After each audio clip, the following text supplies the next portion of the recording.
শহীদ রাষ্ট্রপতি জিয়াউর রহমান স্মৃতি ইউনিয়ন ভিত্তিক গোল্ড কাপ ফুটবল টুর্নামেন্টের গ্রুপ পর্বের ১৬তম খেলা গতকাল সুবনচর উচ্চ বিদ্যালয় মাঠে অনুষ্ঠিত হয়।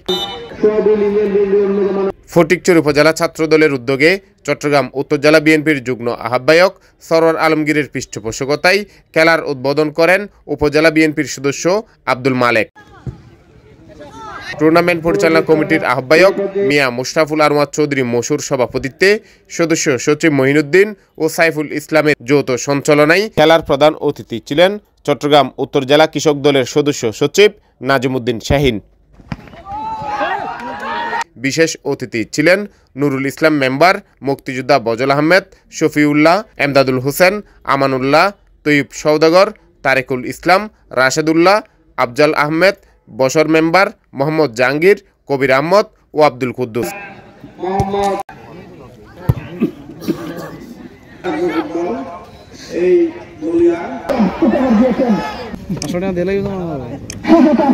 ফটিকছড়ির 18টি ইউনিয়ন নিয়ে সুন্দর টুর্নামেন্ট পরিচালিত হচ্ছে। সরওয়ার আলমগীর ভাই সহ ছাত্রদল নেতৃত্বে একটাই উদ্দেশ্য, সেটা হচ্ছে আমাদের তরুণ সমাজকে বিগত 15টি বছর বিপদগামী করা হয়েছিল অত্যন্ত পরিকল্পিতভাবে।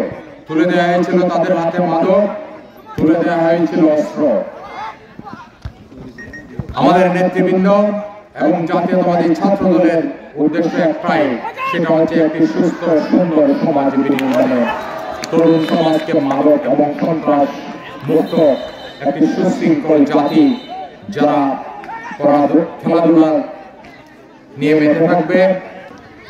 এই শহীদ রাষ্ট্রপতি জিয়াউর রহমান স্মৃতি ফুটবল টুর্নামেন্টের পৃষ্ঠপোষক চট্টগ্রাম উত্তর জেলা বিএনপির সংগ্রামী যুগ্ম আহ্বায়ক, ফটিকছড়ি উপজেলা বিএনপির সাবেক সফল আহ্বায়ক, ফটিকছড়ি থেকে আগামী দিনের ইনশাআল্লাহ দানের শীষ প্রতীকের কান্ডারি জননেতা সরওয়ার আলমগীর ভাইয়ের যেই পরিকল্পনা, এই ফটিকছড়িকে নিয়ে যিনি স্বপ্ন দেখতেন ফটিকছড়ি একটি মাদকা মুক্ত, সন্ত্রাস মুক্ত একটি সুন্দর ফটিকছড়ি নির্মাণ হবে, কিন্তু বিগত 16 বছর স্বৈরাচার শেখ হাসিনার সরকারে বাংলাদেশের একেবারে প্রতিটি সমাজ থেকে ইউনিয়ন, উপজেলা, পুরো বাংলাদেশের একটি এমন অবস্থা হয়ে গেছে, মানুষ একটি আতঙ্কের মধ্যে বসবাস করত।